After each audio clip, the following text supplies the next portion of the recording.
ইন্নাদ-দীনা ইনদাল্লাহিল ইসলাম। আমার আল্লাহ বলেন, ও দুনিয়ার মানুষ, আমি আল্লাহর দরবারে, আমি আল্লাহর কাছে একমাত্র মনোনীত ধর্ম হলো ইসলাম। একমাত্র মনোনীত আমার। কার মনোনীত? জোরে কোন? আল্লাহ। আস্তে আস্তে বুঝেন। কোরআনুল কারীমের ভিতরে এই আয়াতে কারিমার কাছাকাছি অন্য আয়াতের ভিতরে আল্লাহ তাআলা ইরশাদ করেন, وَمَن يَبْتَغِي غَيْرَ الْإِسْلَامِ دِينًا فَلَن يُقْبَلَ مِنْهُ وَهُوَ فِي الْآخِرَةِ مِنَ الْخَاسِرِينَ। আল্লাহু আকবার।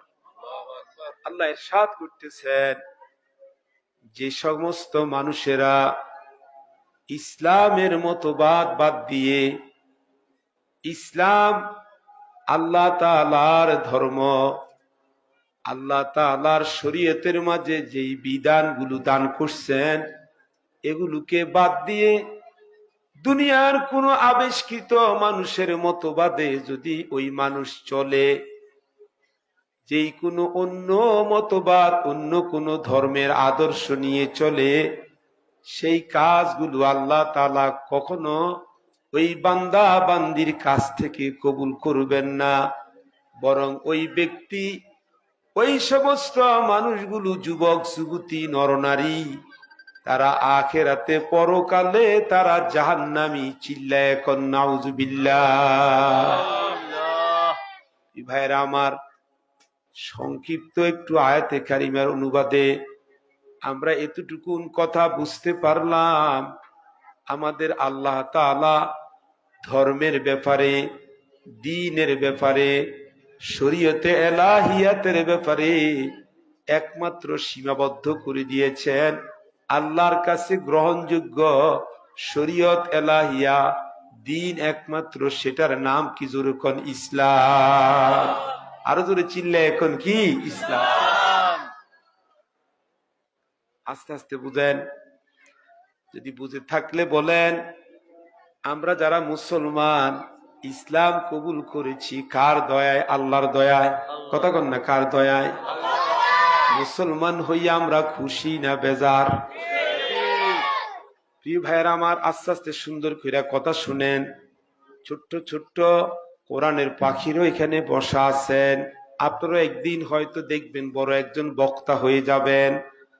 এরকম মনোযোগ দিয়ে শুনলে শুনলে বক্তা হওয়ারও আশা করবেন, আলেম হওয়ার আশা করবেন, মুহাদ্দিস হওয়ার আশা করবেন, দেখবেন মুফতি হওয়ার আশা করবেন।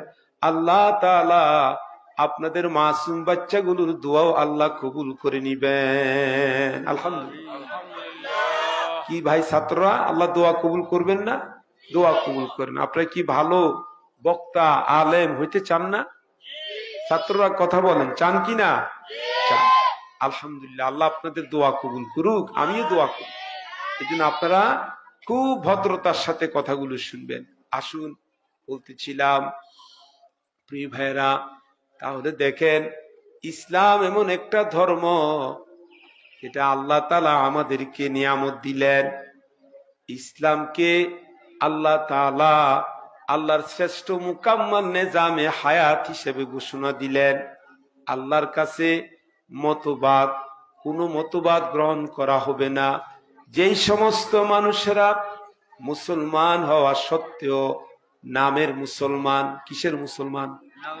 এমন মুসলমান আছে, বাবা মুসলমান, দাদাও মুসলমান, চাচাও মুসলমান, পারিবারিকভাবে জন্মসূত্রেও মুসলমান, পরিচয় দেয় মুসলমান, কিন্তু মুসলমান হইয়া মুসলমানের যুবক যুবতী হওয়ার পরে ইসলামের মতবাদের বাহিরে বৌদ্ধরা কি বলে, খ্রিস্টানরা কি বলে, ইহুদিরা কি বলে, হিন্দুদের আদর্শের উপরে, তাদের মতবাদের উপরে নিজেদের চাল চলন, নিজেদের রাজনীতি, নিজেদের ব্যক্তি জীবন, খাওয়া দাওয়া, চলাফেরা, পোশাকে আশাকে এমন ভাবে বিধর্মীদের আদর্শ মানে মনে হয় না যেন এই ছেলেটা আসলে মুসলমান, বরং সে নামে মুসলমান, আসলে বাস্তবে সে অমুসলমান।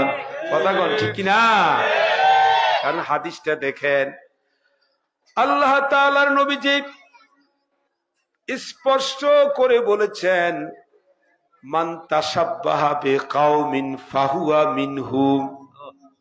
মান তাশাব্বাহা, যে সমস্ত মুসলমানেরা বিজাতির আদর্শ অনুসরণ করবে, বিজাতির পোশাক পরে, বিজাতির খাওয়া দাওয়া খায়, বিজাতিরা যেমনে হাঁটে তেমনি চলে, কথা কোন ঠিক কিনা? আল্লাহ রাসূল সাল্লাল্লাহু আলাইহি সাল্লাম বলেন, বিজাতিরা যেমনে খায়, বিজাতিদের খাওয়ার নিয়ম আর মুসলমানের খাওয়ার নিয়ম একরকম না আলাদা? জোরে কোন আলাদা, একরকম না। কি কোন? বিজাতিরা যেটা খায় আমরা সেটা কি খাই না। যেমন ধরেন, বিজাতিরা খ্রিস্টানেরা শুয়োরের গোশত খায়, মুসলমান শুয়োরের গোশত খায় না। মুসলমান গরুর গোশত খায়, খাসির গোশত খায়, বকরির গোশত খায়। কারণ মুসলমান জানে ইসলামী শরীয়তের বিধান অনুযায়ী হারামাল্লাহ, আল্লাহ তাআলা লাহমাল খিনজির, শুয়োরের গোশত আল্লাহ তাআলা মুসলমানের উপরে হারাম করে দিয়েছেন। এই জন্য মুসলমানের ছেলে মেয়েরা কোনদিন খ্রিস্টানের আদর্শ অনুযায়ী শুয়োরের গোশত খাইতে পারবে না। কথা বলেন ঠিক কিনা? তাহলে আমরা মুসলমান, আমাদের ধর্ম কি? জোরে কোন ইসলাম। ভাই একটু আওয়াজ দিয়ে কোন, আমাদের ধর্মের নাম কি?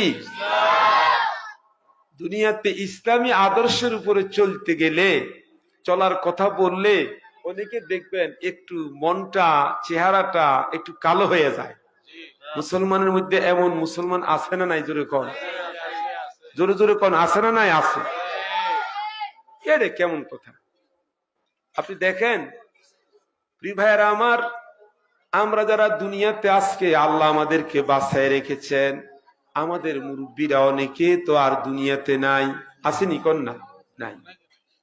আমাদের মুরব্বীরা, কত মুরব্বী আশেপাশে যারা একসময় বাজারে আসতেন, একসাথে বৈশা চায়ের দোকানে চা পান করতেন, তারপরে আড্ডা দিতেন, তারা কি এখন দুনিয়ার উপরে না মাটির নিচে চলে গেছে?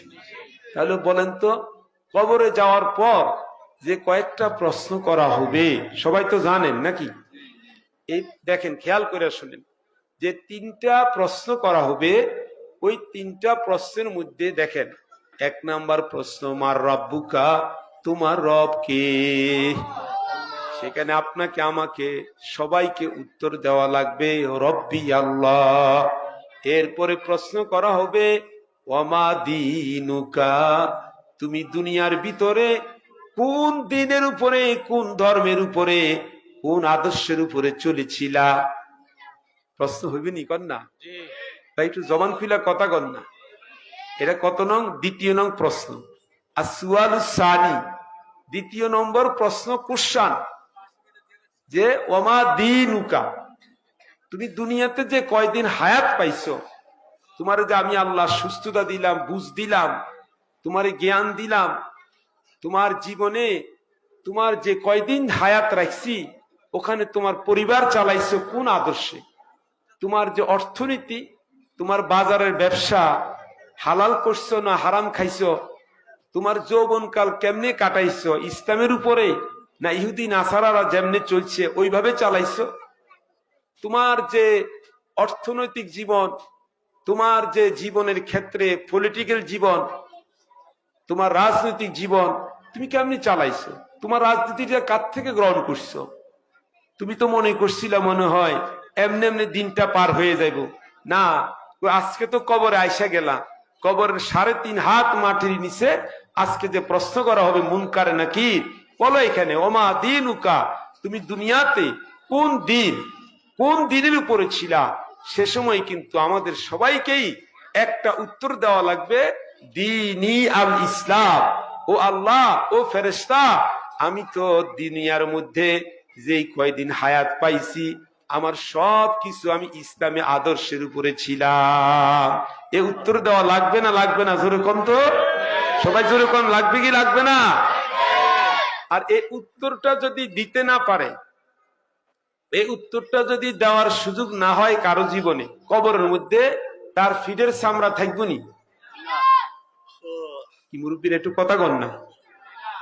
যদি কবরের মধ্যে এই উত্তরটা দ্বীনি আল ইসলাম, যে আল্লাহর রহমতের ফেরেশতা, ফেরেশতারা যখন জিজ্ঞাসা করবে তুমি দুনিয়াতে যে হায়াত পাইছো, তোমার যৌবন কালে, শৈশব কালে থেকে যখন যুবক হইলা, তোমার যখন পুরো বালক বয়স পুরুষ হইলা, নারী হইলা, তখন তোমার যে যোগ্যতা আমি দিয়েছিলাম, সে যোগ্যতা অনুসারে তোমার কোন আদর্শ, কোন দিন, তুমি কি কোন আদর্শ, কোন দিনের উপরে ছিলা, সেখানে উত্তর তো একটাই দেওয়া লাগবে। আমি কিন্তু দুইবার কথাটা রিপিট করছি, বলেন উত্তর তো একটাই দেওয়া লাগবে, দ্বীনি আল ইসলাম। আমি তো ফেরেশতা আল্লাহ, আমি তো ছিলাম ইসলামী আদর্শের উপরে। কি আদর্শের উপরে? জোরে কোন। আচ্ছা বলেন, ওখানে যদি ইসলামী আদর্শের উপরে ছিলাম অথবা ছিলাম না, দুনিয়াতে যদি কেউ ইসলামী আদর্শের উপরে ছিল না মনে করেন, তাহলে কবরে যায় সে উত্তরটা সে দিতে পারবে না? পারবে না?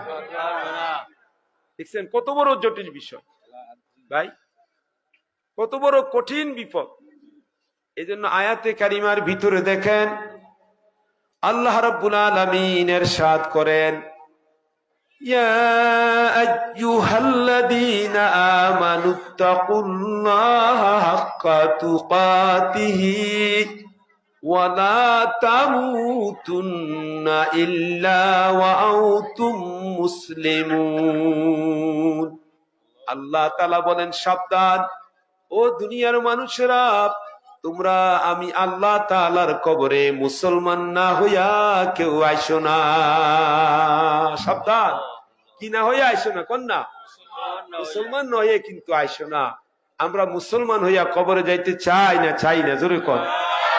আল্লাহ তাআলার ও গোলামেরা, ও যুবকদেরকে বলছি, ও ব্রাহ্মণ পাড়া, ও বিপাড়ার মুসলমান ভাই বোনদেরকে বলছি, পুরো দেশবাসীকে বলছি, যারা মুসলমান হয়েছ, মুসলমান যেহেতু আল্লাহ তাআলা ঈমান দান করছেন, তো আমরা ঈমানের দান করার কারণে ইসলামী শরীয়তে ইলাহি, আল্লাহর যে হুকুম আহকাম যেটা আল্লাহ আমাদের জন্য দান করছেন, ইসলামের যে বিধান আহকাম ইসলাম, ওয়া কাবিলতু জামিয়া আহকামিহি ওয়া আরকানিহি, আমরা তো ঈমানের দাবিতে বলছি আল্লাহ ইসলামের সকল হুকুম আহকামকে কবুল করে নিছি। কথা কোন ঠিক কিনা? তাহলে আমাদের ইসলাম ধর্ম একটাই আল্লাহর কাছে। কোন আল্লাহর কাছে ধর্ম কয়টা? জোরে কোন। এই ধর্মটার নাম কি? এটা কি আমাদের বানানো কথা না আল্লাহর বিধানের কথা? আল্লাহ তাআলা এই কথাই বুঝাইছেন আয়াতের মধ্যে, ইন্নাদ দীনা ইনদাল্লাহ, আল্লাহর কাছে। জোরে কোন, কার কাছে? আল্লাহর কাছে মনোনীত গ্রহণযোগ্য, যেটার উপর আল্লাহ তাআলা বলছেন এটা হচ্ছে ইসলাম। ওয়ারাদিতু লাকুমুল ইসলাম দীনা, আল্লাহ তাআলা বলেন আমি তোমাদের জন্য রাজি হয়ে গেছি, খুশি হইয়া তোমাদেরকে আমি একমাত্র দিন, ধর্ম হিসাবে আমি ইসলামটাকে তোমাদের জন্য দান করছি। সুবহানাল্লাহ, খুশি হয়ে কন না সুবহানাল্লাহ। এখানে একটু বুঝার ব্যাপার যে আল্লাহ এখানে যেটা কথাটা বুঝাইলেন, দেখেন একটু বুঝার ব্যাপার। দুনিয়ার মধ্যে তো আমরা যখন চলাফেরা করি, আমাদের পাশাপাশি তো আমরা দেখি অনেক মানুষ বৌদ্ধ ধর্মেরও তো অনুসারী আছে। কথা কয় না? বৌদ্ধ ধর্মের অনুসারী নাই? শিখ, যারা শিখ আছে এক ধরনের মানুষ, শিখ ধর্ম। এরপরে হিন্দু ধর্মের মানুষ আছে না নাই? খ্রিস্টান, ইহুদি, তো ওগুলোও তো ধর্ম। ওগুলো ধর্ম না? ইহুদি ধর্ম, খ্রিস্টান ধর্ম। তাহলে এত ধর্ম থাকলে তাহলে এখন আপনি কি বলবেন, কি করবেন? আপনি কোনটা মানবেন? আল্লাহ তো আপনাকে বলে দিচ্ছেন, খেয়াল করে দেখেন তো। আল্লাহ বলছেন যে এখন ও দুনিয়ার মানুষ, মানুষের মন গড়া যে মতবাদ, এগুলো মানুষের বানানো জিনিস। শিখ ধর্ম ওটার যে প্রধান দেখেন একজন মানুষ, এটাকে এই কালচারটা, কিছু কালচার, ধর্মীয় কৃষ্টি, কিছু নিয়ম, কিছু আনুষ্ঠানিকতা, এটাকে পৃথিবীতে চালু করছে। ওই ব্যক্তিটার নাম হচ্ছে গুরু নানক। নামটা কি জোরে কন না? বুঝতেছেন না? না, আর তো দেখেন হিন্দু ধর্ম, এর যে কিছু নিয়ম নীতি, কালচার, কিছু কৃষ্টি, তাদের কিছু মানে আনুষ্ঠানিকতা, এই পূজা সেই পূজা, এগুলো প্রতিষ্ঠা করছে কে? আপনার হরে কৃষ্ণ রাধা রাম, কি কথা বল ঠিক কিনা? ওদের একটা চিন্তা, এটা ওদের একটা মস্তিষ্ক প্রসূত, যে এইভাবে তোমরা চলো, এইভাবে তোমরা মানো, এটা করো সেটা করো। কথা বুঝতেছেন না? ওটা কি আল্লাহ তাআলা দিছে নাকি কোনো ওগুলো ব্যক্তিরা বানাইছে? কথা কি বুঝতে অসুবিধা হয় আমার? কথা একবারে পরিষ্কার খোলামেলা না কোনো অপরিষ্কার? খোলামেলা কথা। দেখেন, আপনি দেখেন ভালো করে, বৌদ্ধ যে ধর্ম দুনিয়াতে আছে, ওটার যে প্রতিষ্ঠাতা একজন ব্যক্তি গৌতম বুদ্ধ। কি বুদ্ধ? গৌতম। ওর মাথায় যা আসছে, ও একটা ধ্যান করছে, ওরকম নিরামিষ খাইছে, ও বলছে তোমরা এমনি চলো। ওরে ভালোবাসতে বাসতে পৃথিবীর মধ্যে এক জাতি মানুষ তৈরি হয়ে গেছে, এরা কয় আমরা বৌদ্ধ ধর্মের অনুসারী। কথা বুঝতে অসুবিধা হয় নাকি? ওরা কোন ধর্মের অনুসারী? বৌদ্ধ ধর্মের অনুসারী। বৌদ্ধ বানাইছে কে? বানাইছে কয় না? বৌদ্ধ ধর্মের অনুসারী। এটা আসছে গৌতম বুদ্ধ থেকে। দেখেন ওদের ছবিও আছে, ছবি আছে না একটা, গৌতম বুদ্ধ, গৌতম। এখন ওই ব্যক্তি আমার ভাইরা, সে তার নিজের বুঝ মতো একটা বানাইছে। আর ইসলাম ধর্ম এটা দান করছেন কে? চিল্লাই করতে বুঝছেন? মানুষকে এ পৃথিবীতে সৃষ্টি করছেন কে? কোন? আল্লাহ। যেমন আপনি দেখেন একটা মোবাইল, দেখেন একটা আমার ভাইরা, এই মোবাইলটা আপনি যখন নতুন করে কিনবেন, দেখবেন এখানে একটা ক্যাটালগ আছে। মোবাইলটা অন করা, অফ করা, নষ্ট হইলে কেমনে এটাকে ঠিক করে, যিনি মোবাইলটা বানিয়ে দিছে সাথে সাথেও তিনি একটা ক্যাটালগও দান করে দিছে। কথা কন ঠিক কিনা? আপনি যে কোনো একটা ওষুধ কিনতে যাবেন, যে কোনো একটা গাড়ি কিনবেন, যে কোনো একটা ফ্রিজ কিনবেন, আপনি যে কোনো একটা আপনি কিছু কিনতে গেলে দেখবেন সাথে একটা কাগজ, একটা মেসেজ আছে না নাই? জোরে কয় না? তাহলে আমাদেরকে বানাইছেন কে? জোরে কইতে ভাই, এতে কোনো সন্দেহ আসেনি? কয় না? আমাদের মালিক কে? আল্লাহ। আমাদের রব কে? দেখেন আমি আয়াতটা পড়ি, একটা আয়াত পড়ি। আল্লাহ রাব্বুল আলামিন বলেন, ইয়া আইয়ুহান নাসুত্তাকু রাব্বাকুমুল্লাযী খালাকাকুম মিন নাফসিন ওয়াহিদা।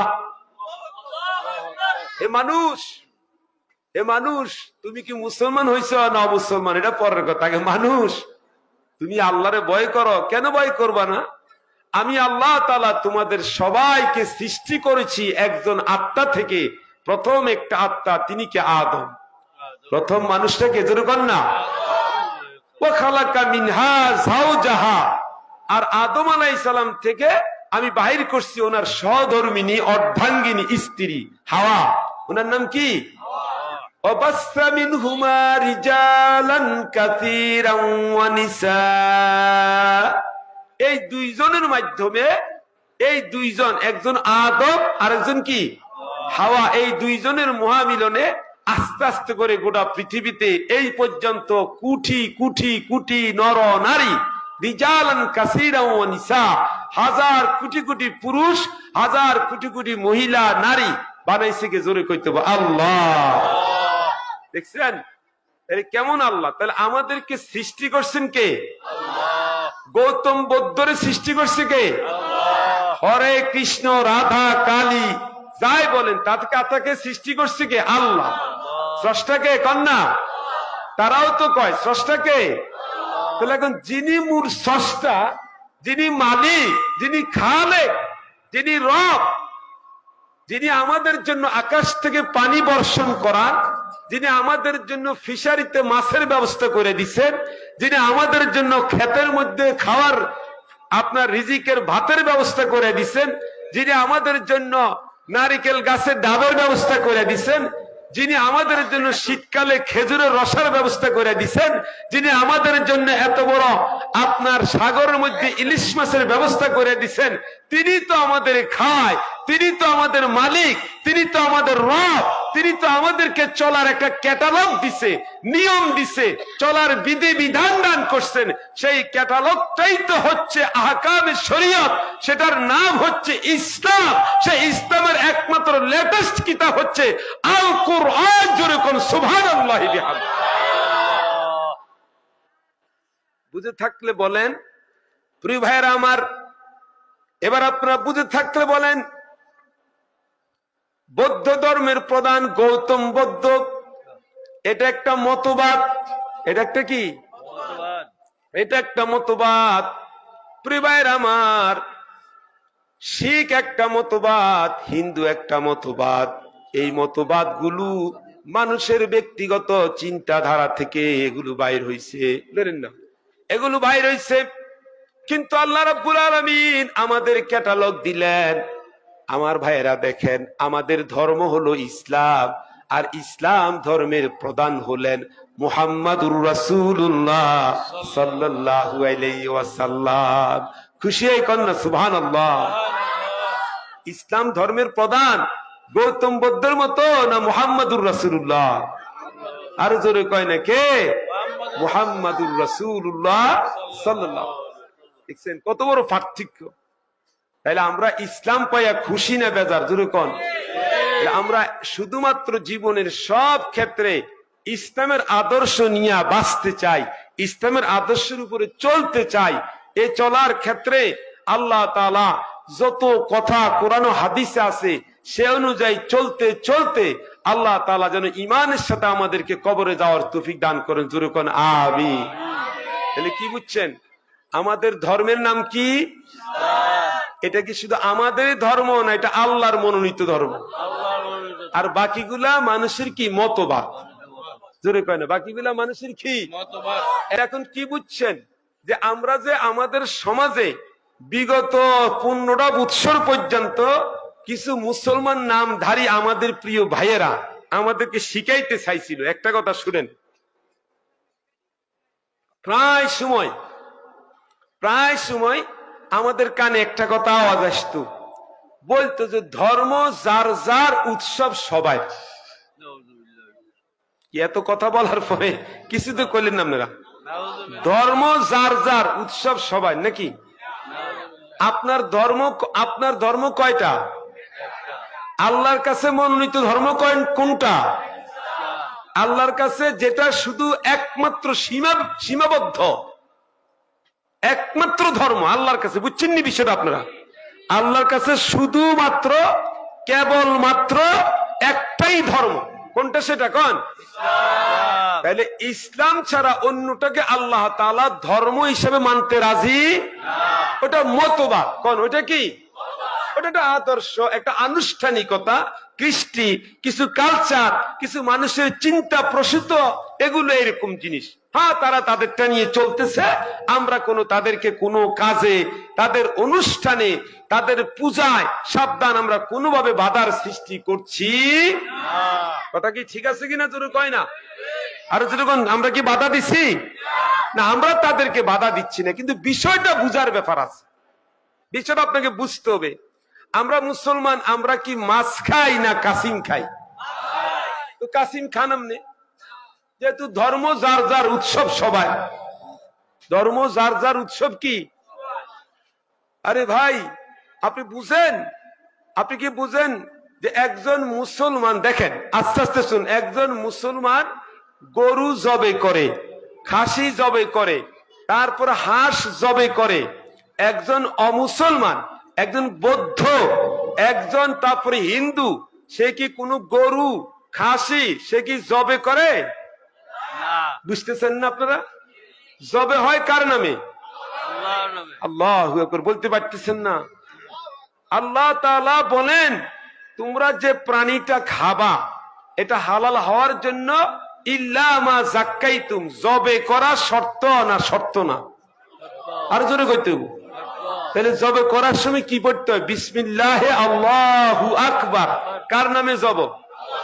তাহলে অমুসলমান কোনদিন বিসমিল্লাহ পড়ে? জোরে করে পড়ে? অমুসলমান কোনদিন আল্লাহু আকবার বলে?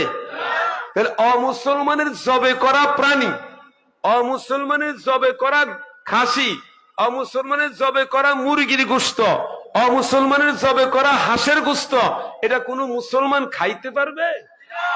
আসতে না কয়, এটা কি খাইতে পারবেন আপনি? এটা আপনার জন্য খাওয়া কি হালাল না হারাম?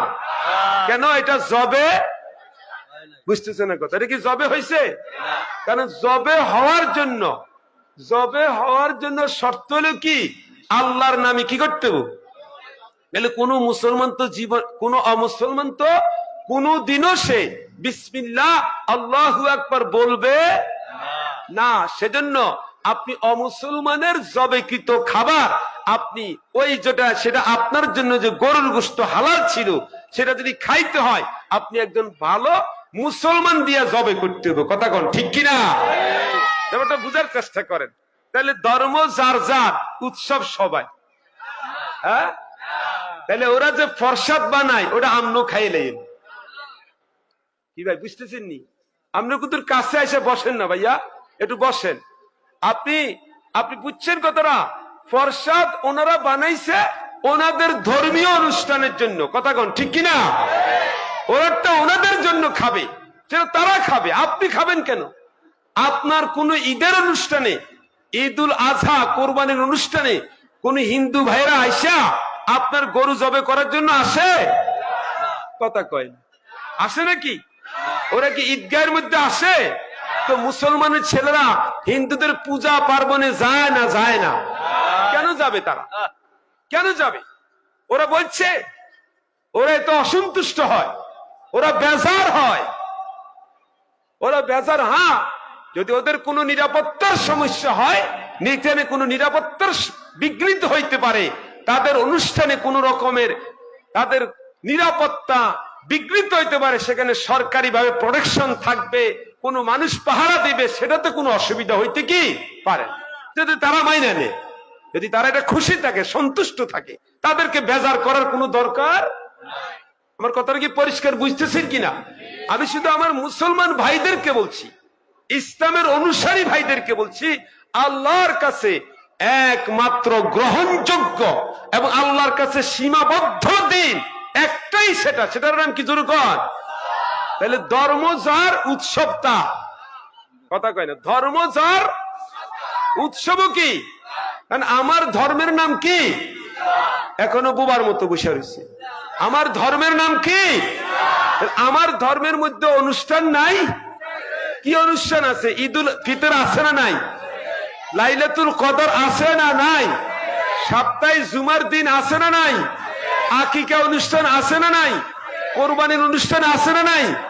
আমগো অনুষ্ঠানের মধ্যে কোন হিন্দুরা আছে? আমরা কেন এত বেহায়া, এত বেলজ্জা যুবক?